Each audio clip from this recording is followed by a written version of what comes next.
Welcome to speedearning.com। 2 minute tricks में आपका स्वागत है। अभी सवाल आया फिर से कि stop loss buying, stop loss selling, जो भी हाई पे बाइंग लो पे सेलिंग लगाते हैं, इसमें ट्रिगर प्राइस और बाइंग प्राइस, ट्रिगर प्राइस और सेलिंग प्राइस को लेके कंफ्यूजन है। तो मैं एग्जांपल से इसको समझा देता हूं।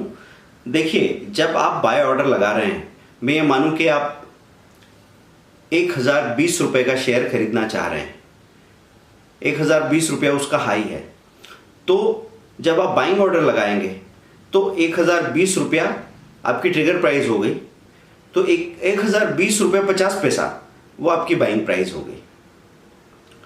मतलब जहां ये अभी बाजार खड़ा है, अभी शेयर खड़ा है 1015 पे, हाई है 1020 का, तो हमारे ऑर्डर लगाने में 1020-50 और 1015 के बीच में आएगा ट्रिगर प्राइस।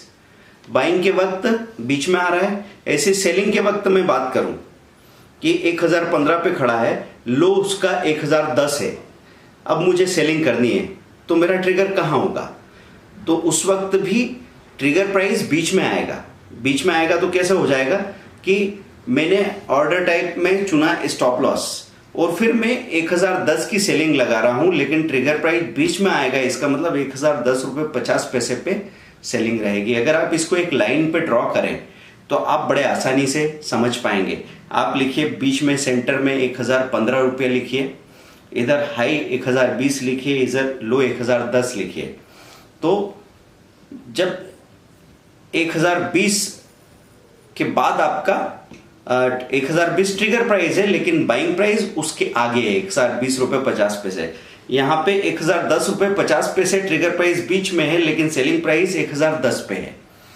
तो ऐसे आप ऑर्डर लगाते हैं और कई लोग ये समझ नहीं पाते कि स्टॉप लॉस और स्टॉप लॉस बाइंग ऑर्डर में फर्क है, स्टॉप लॉस और स्टॉप लॉस सेलिंग ऑर्डर में फर्क है। तो स्टॉप लॉस बाइंग जब आपकी हो जाएगी, उसके बाद वो स्टॉप लॉस ऑर्डर लगेगा जो आपको लॉस से बचाएगा। जैसे हम बोलते हैं 0.5% का स्टॉप लॉस, तो पहले बाइंग हो जाएगी, उसके बाद स्टॉप लॉस लगाएंगे। पहले सेलिंग हो जाएगी, फिर उसके बाद स्टॉप लॉस लगेगा। तो 3 ऑर्डर लगते हैं। पहले आपकी बाइंग होती है। अब जैसे हम स्टॉप लॉस बाइंग कर रहे हैं, नाम उसका स्टॉप लॉस बाइंग है, पर वो बाइंग ऑर्डर है। तो बाइंग होगी आपकी। बाइंग होने के बाद में ऊपर प्रॉफिट बुकिंग ऑर्डर, नीचे स्टॉप लॉस ऑर्डर लगा सकते हो। ऐसे आपकी सेलिंग होगी। Selling stop loss selling order से हो रही, मतलब कंडीशनल, शर्त वाला सेलिंग ऑर्डर है, लेकिन सेलिंग ऑर्डर है। तो 1010 पे सेल हो जाएगा। फिर उसके बाद आप प्रॉफिट बुकिंग 1005 पे प्रॉफिट बुकिंग का ऑर्डर लगा दिया और इधर 1012 पे स्टॉप लॉस बाइंग का ऑर्डर लगा दिया। मतलब अब जो ऑर्डर लगा रहे हैं ये स्टॉप लॉस का ऑर्डर है, जो आपको लॉस से बचाएगा। जो आपने शॉर्ट सेलिंग एक्टिवेट कर दी ना 1010 रुपए पे, अब अगर ये प्रॉफिट की डायरेक्शन में नहीं जाता है और उल्टा चलता है, तो कहीं ना कहीं मुझे लॉस कंट्रोल करने का एक ऑर्डर लगाना पड़ेगा। तो आप समझें, आप 3 बार ऑर्डर लगाते हैं। एक बार बाइंग का, फिर नीचे स्टॉप लॉस, ऊपर प्रॉफिट बुकिंग ऑर्डर। तो बाइंग करते हैं तो नीचे सेलिंग ऑर्डर से स्टॉप लॉस लगता है, प्रॉफिट बुकिंग भी सेलिंग ऑर्डर से होती है। जब हम शॉर्ट सेलिंग करते हैं किसी शेयर की मंदी वाले बाजार में, तो नीचे प्रॉफिट बुकिंग ऑर्डर भी बाइंग से लगता है और ऊपर स्टॉप लॉस ऑर्डर भी बाइंग ऑर्डर से लगता है।